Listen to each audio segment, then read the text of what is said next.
Israel Gaza जंग के इस सब के बीच गाजा के सबसे बड़े शरणार्थी शिविर जबालिया पर बम बरसाए गए। गाजा में हजारों लोग मारे जा चुके हैं और अस्पतालों घरों के बाद अब शरणार्थी शिविर यानी कि रिलीफ कैंप्स वो भी बम का निशाना बन रहे हैं। पूरी जानकारी दे रहे हैं उमाशंकर सिंह। इजराइल ने उत्तरी गाजा के सबसे बड़े शरणार्थी शिविर पर हमला किया है। उत्तरी गाजा में जबालिया के इस शरणार्थी शिविर पर बमबारी में दर्जनों लोगों के मारे जाने की खबर है। ये शरणार्थी शिविर इरेज से अधिक दूर नहीं है, जो इजराइल और गाजा के बीच का एक चेक पॉइंट है। ऐसी जानकारी है कि इस कैंप में 1 लाख से अधिक शरणार्थी रह रहे हैं। हमास के स्वास्थ्य मंत्रालय ने बयान जारी कर दावा किया है कि शिविर पर 6 बम गिराए गए। इससे एक पूरा आवासीय ब्लॉक नष्ट हो गया, पूरा ब्लॉक मलबे में बदल गया। इजराइल के हमले में अल जजीरा के एक ब्रॉडकास्ट इंजीनियर के परिवार के 19 लोगों के मारे जाने की भी खबर सामने आई है। इजराइल ने जबालिया पर हमले की पुष्टि तो की है, लेकिन उसका दावा है कि यहां हमास के कैंप को निशाना बनाया गया है। उसका यह भी दावा है कि इस हमले में हमास के सेंट्रल जबालिया बटालियन का कमांडर इब्राहिम बियरी मारा गया है। ये हमास के उन 7 प्रमुखों में शामिल था जो 7 अक्टूबर के आतंकवादी हमले के लिए जिम्मेदार थे। इजराइल का यह भी दावा है कि इस हमले में इलाके के हमास का कमांड और कंट्रोल को भारी नुकसान पहुंचा है। इजराइल का कहना है कि इब्राहिम बियरी के साथ बड़ी तादाद में आतंकवादी मारे गए हैं और हमास का एक भूमिगत ठिकाना भी ध्वस्त हो गया है। इजराइल ने एक बार फिर इस इलाके से आम लोगों को चले जाने को कहा है।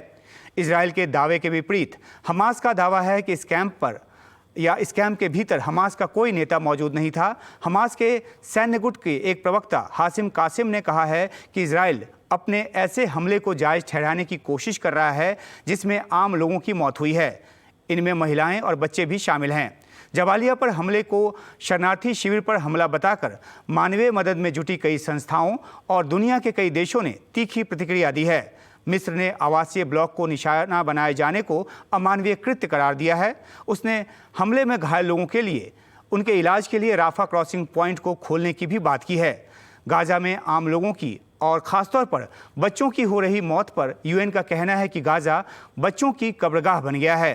सऊदी अरब, जॉर्डन, लेबनान, टर्की जैसे देश इजराइल पर अंतर्राष्ट्रीय नियमों के उल्लंघन और गाजा में युद्ध अपराध का दोषी बता रहे हैं। गाजा पर जारी इजराइल के हमले के विरोध में कोलंबिया, चिली, बोलिविया जैसे लैटिन अमेरिकी देशों ने इजराइल से अपने राजनयिकों को वापस बुला लिया है। हमास के खिलाफ इजराइल के हमले को लेकर अरब देशों का गुस्सा बढ़ता जा रहा है। लेबनान से हिजबुल्लाह इजराइल पर हमले तो कर ही रहा है। यमन से हुती विद्रोहियों की सरकार ने भी इजराइल के खिलाफ औपचारिक तौर पर युद्ध का ऐलान कर दिया है। यमन से इजराइल की तरफ मिसाइल और ड्रोन जो हैं वो दागे किए गए हैं, हालांकि उन्हें बीच में ही इंटरसेप्ट कर लिया गया। गाजा में जारी ज़मीनी सैन्य अभियान में इजराइल ने अपने 9 सैनिकों के मारे जाने की पुष्टि की है। गाजा में गहराते मानवीय संकट, इजराइल के बढ़ते सैन्य अभियान और उसके खिलाफ खुलते नए मोर्चों के बीच अमेरिकी विदेश मंत्री एंटनी ब्लिंकन शुक्रवार से फिर से मध्य पूर्व के देशों के दौरे पर जाने वाले हैं।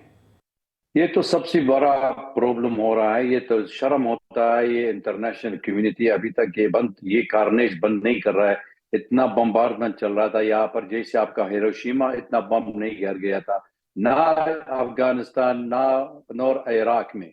जितना खराब हो गया देश में अभी तक है, पूरा गाजा वाले लोग बहुत मरने के लिए, और हॉस्पिटल भी तोड़ दिया था, स्कूल भी तोड़ रहा था, मतलब बच्चों मार रहा। ये लोग कह रहे आप इधर खाली करो, लोग दूसरी जगह जा रहे, उसी के बीच बम आ रहे, बम्बार्डमेंट शुरू हो रहा है। मतलब इतना काम हो रहा है, कितना लोग मर गया था, मतलब कोई दिल के देखने के लिए है नहीं है, जैसे कि कितना परेशान हो गया बच्चों के, मासूम वाले के लोग है। तो इसलिए ये जेनोसाइड बंद करना चाहिए हर हालत में और किसी भी तरीका, क्योंकि अगर ये कंटिन्यूअसली हो जाएगा ना तो पूरा ये एथनिक क्लिंजिंग भी शुरू कर रहा। और दूसरी बात भी है, ये पूरा अरब मुल्क में वो तो इसकी वाइडनिंग ऑफ द कॉन्फ्लिक्ट हो सकता है। ये जॉर्डन भी लोग भी आ जाएंगे, सीरिया के थ्रू है या लिबानन के अंदर, ये सब लोग वहां पर बहुत गुस्सा है। इसलिए हम लोग की हर तरीका में should stop this war at any moment, ये halt all hostility against the Palestine। ये रास्ता एक ही है, अगर इजराइल में और यूएस में दोनों को बम्बार्डमेंट बंद करते हैं तो ये रास्ता है। फिर आप टेबल में जाना पड़ेगा, वहां पर सोल्यूशन, हल, मसाला का हल करना चाहिए। To state solution.